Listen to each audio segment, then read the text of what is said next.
And Danny Crawford blows the whistle on Josh Boone of the Nets. First on Josh Boone. Kwame's at the line, 20.5 seconds to play in the half. Happy 40th birthday to John Contos and the Palace security guards. As you look at the 3 stars out today, Rip Hamilton was not ready when the game began. Rasheed Wallace injured, and Vince Carter ejected for arguing with Derek Stanford.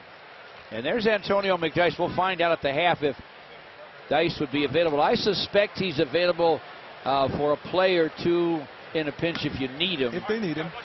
That's why he's dressed. Exactly. Exactly.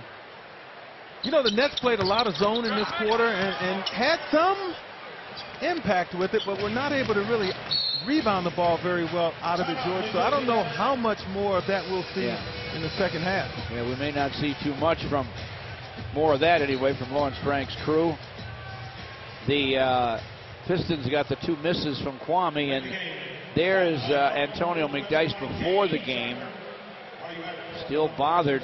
I'd imagine it hurts more right now than it did at the end of the Orlando game when he shook it off and played. Yeah, there are a lot of injuries in sports that are just that. You know, injuries that involve muscles. They tend to sting after the fact. You know, after you've gone home, settled down, the body is cooled down. It's adrenaline that allows you to keep playing after they incur. But it doesn't get any easier in the days to follow, and that's why you're seeing no action from Antonio McDyess today so far. 15.8 seconds to play in the half. The Pistons put Walter Herman into the ball game. We'll probably see some more of Walter Herman in the second half. And that probably answers your Antonio McDyess question. Yeah. Unless it's an emergency, I don't think we're going to see him. Inside 10 seconds to play in the half. Pistons with a foul to give. The Nets are down a dozen.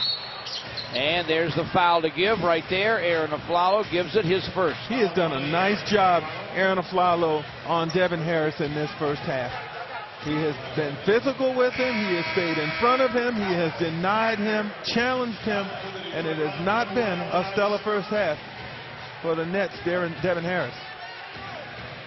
Alex Acker, who does some programming with my man Special K's on the floor. The drive by Harris with 2.9 to play in the half. And the foul by Aaron Aflalo is his second.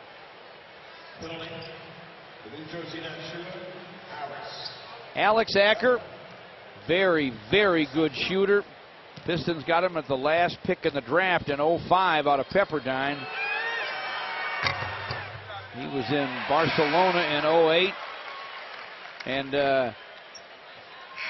he has played every season, probably played more than he's played this season when he's been inactive much of the time, but he has some skill.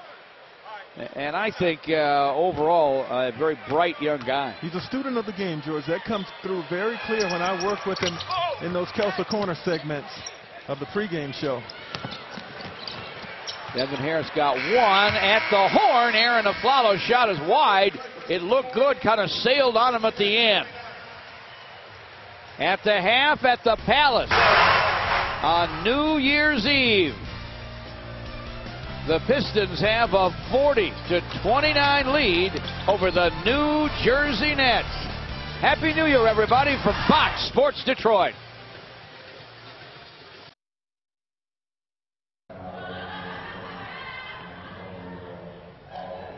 Welcome to the Caesars Windsor Halftime Report. The Pistons and Nets are through one half of basketball on New Year's Eve at the Palace, and the Pistons lead it by a score of 40-29. Hi, everybody. I'm Mickey York. The last time the Pistons won 4 in a row, the New Jersey Nets stopped it from becoming 5, but so far the Pistons seem intent on not letting that happen again. For more on this one, let's bring in the gentleman calling this evening's game, George Blaha and Greg Kelser. And George, so far the Pistons have been flat-out relentless on defense.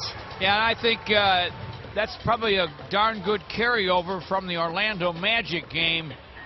New Jersey's found shots very, very difficult to get. They're going to be a lot tougher to get too, Gregory, after the 6:48 mark here in the second when Vince Carter was ejected. Yeah, not having Vince Carter puts a lot of strain on everybody else on that roster to have to pick up the offensive slack from a team that is somewhat offensively challenged at times. Pistons had a couple of 16-point leads, and a 5-0 finish is what made it as close as it is here at the half. Let's go look at Greg's game plan. Well, the 10 turnovers certainly uncharacteristic of the Pistons, who do take good care of the basketball. George will need to do a better job in the second half. And attacking inside has allowed the Pistons to shoot 13 free throws. They have 16 points in the paint. Need to continue in that area as well. And as far as Devin Harris, Vince Carter gone, Devin Harris, wow, the Pistons, sound job on him. But, George, I expected them to do that, especially when you consider the game he had against the Pistons in early November. Yeah, Rip Hamilton out for the Pistons again for this game. Rasheed out with an injury early, and Antonio McDyess available probably only for an emergency. So somebody else had to step up quietly in the first half, as per usual. Tayshaun led the way with 10.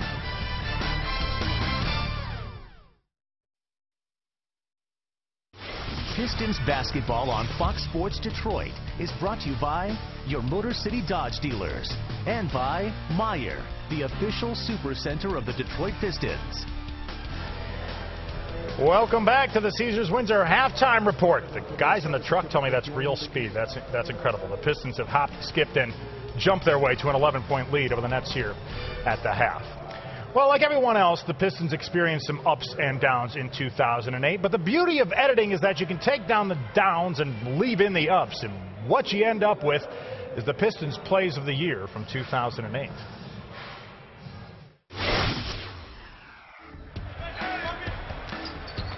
Rasheed screams. Roger Stuckey with a drive and goes down. Oh, how about that? They lead by one.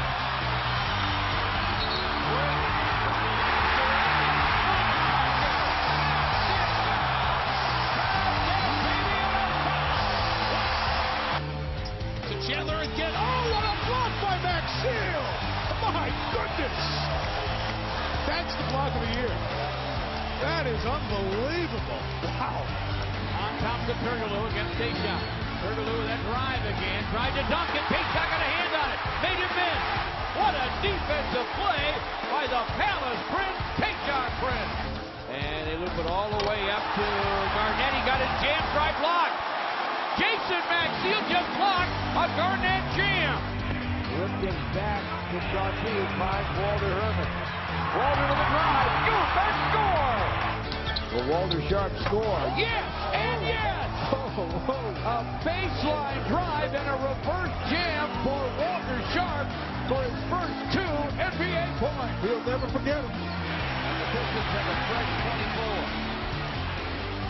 Bynum against Garnett. Scores it off the square. 6 seconds, 5 against Rodney Stuckey. Threw it away. Allen Iverson with a steal. Does he have time? Floats it up. He hits it at the horn. Shot clock running out, and Rasheed banks it home. Rasheed off the high glass. Rasheed with a rebound. AI down the lane behind the back to Dyke. Laid it in. And batted away and swiped. Foster to Granger to Jarrett Jack. Blocked. Rodney with the drive. Left knee scoop and a score.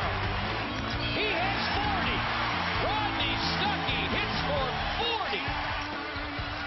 Allen Iverson against the rookie Russell Westbrook. Drives it, flips it up. With .2 showing on the clock. And the Pistons have added a couple more plays for 2008 in the first half here tonight, and they find themselves 1 half away from one more win in 2008. When we come back, Eli Zaretz will get the Pistons' second half keys from a member of the Pistons coaching staff.